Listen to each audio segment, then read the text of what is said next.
Buenas tardes, soy Julia Abrantes de Las Comadres y estamos aquí esta tarde hablando con Diego Bravo, ¿sí?, sobre su libro ¿Quién manda, el caballo o tú?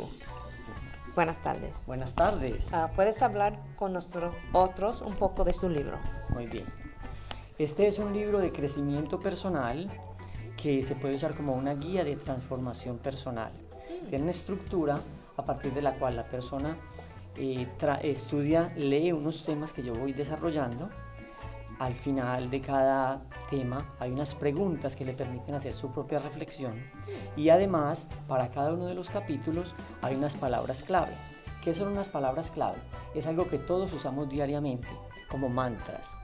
Entonces en este caso son palabras clave positivas que la persona en una situación determinada, cuando quiere cambiar su estado emocional, inmediatamente dice esas palabras clave, las cuales van a impactar no solamente su mente, sino su corporalidad, su postura corporal e inmediatamente sus emociones. Por lo tanto, es capaz de transformar su estado emocional de una situación negativa a una situación positiva inmediatamente. Wow. Very good.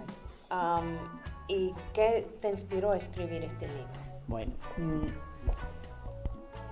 he notado que una de las grandes dificultades de las personas, he tenido muchos alumnos tanto en educación formal como informal, en secundaria, universidad, college, y he tenido también muchos alumnos de equitación para aprender a montar a caballo. Y me he dado cuenta de que la gran dificultad que las personas tenemos es que no logramos controlar nuestra vida completamente en lo que yo llamo el triángulo integrador. ¿Qué es el triángulo integrador? Está conformado por tres lados, que uno corresponde a la corporalidad, el otro corresponde a las emociones y sentimientos y el otro corresponde a los pensamientos, a la manera de actuar con base en lo que se está pensando. Entonces vamos a hablar de la situación en un caballo. Una persona es mucho más liviana, débil y lenta que un caballo. Sin embargo, ¿por qué un niño de 5 años es capaz de montar un caballo que pesa 20 veces más? Que es mucho más fuerte. ¿Por qué lo logra controlar? Y es porque logra controlar justamente esos tres elementos simultáneamente. ¿Cuáles son? Primero, su corporalidad para poder mantener el equilibrio sobre el caballo. Segundo, sus pensamientos para poder aplicar comandos a través de las riendas o a través de sus piernas para que el caballo realice lo que él está queriendo. Y tercero, para controlar sus emociones y sentimientos en ese momento, porque de no hacerlo el caballo lo va a intimidar. Realmente el caballo es intimidante para una persona, sea de cualquier edad o cualquier peso de persona.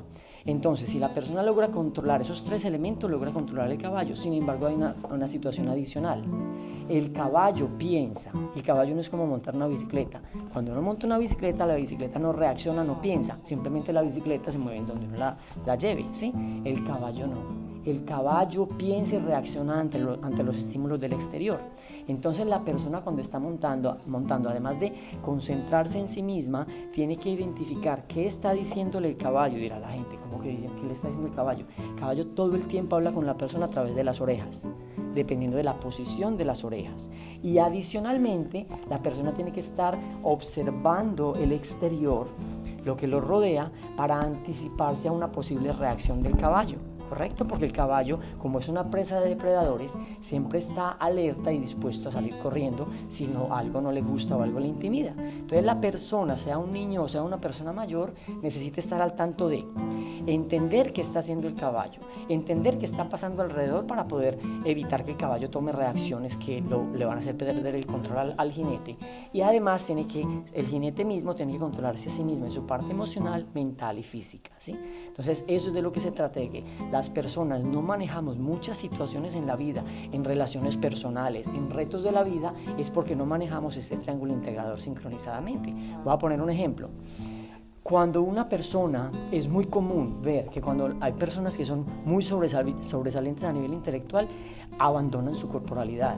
Es decir, no cuidan su corporalidad, su nutrición no se basa en obtener los nutrientes que requieren para estar saludables, sino que comen, pero es que comer y nutrirse son dos cosas completamente distintas. Seguro. Y de ese tema hablo ahí, porque obviamente hay que manejar diferentes temas a lo largo del libro para que la persona tome conciencia de su parte emocional y su parte física y su parte de los pensamientos de lo que llaman la vocecita esa dañina, que le ponen muchos nombres, diablito, lo que sea. Esa vocecita se puede aprender a controlar muy fácilmente, es decir, nosotros podemos controlarnos a nosotros mismos perfectamente bien, y al controlarnos a nosotros mismos podemos controlar muchas situaciones que generalmente nos abruman. Wow. De eso se trata el libro. Ok, y de eso también salió el título. El título.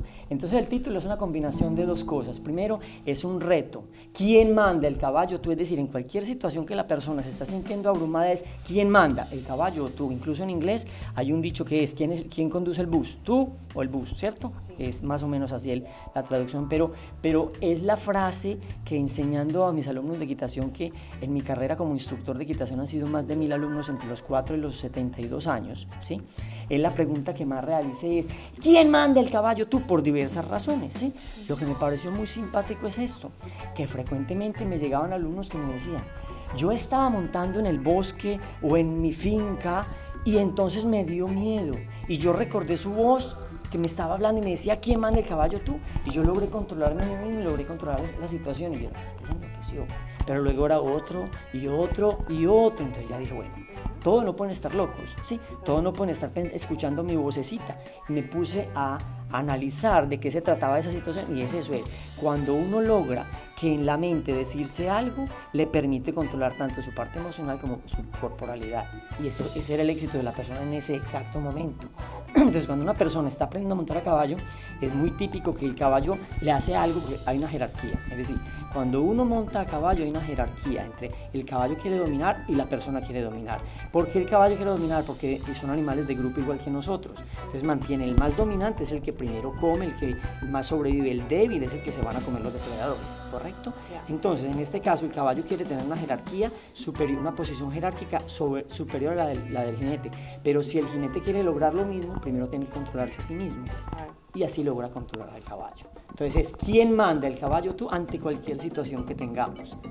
Ese es el reto. ¿Quién manda, el caballo o tú? Bueno, esa es una de las palabras clave y explico exactamente cómo usarla en qué situaciones. Hay gran cantidad, hay 8 palabras clave más para diferentes situaciones, pero lo importante no es que la persona use esas palabras clave que yo digo ahí, sino que entienda el concepto que como mantras, si él elige las palabras clave que le convienen para ciertas situaciones, siempre va a tener control de sí mismo, cambiando su estado emocional instantáneamente y logrando lo mejor de sí mismo. Wow. Muchas cosas que aprender de este libro. Gracias por compartir con nosotros esta tarde y buena suerte esta noche. Gracias.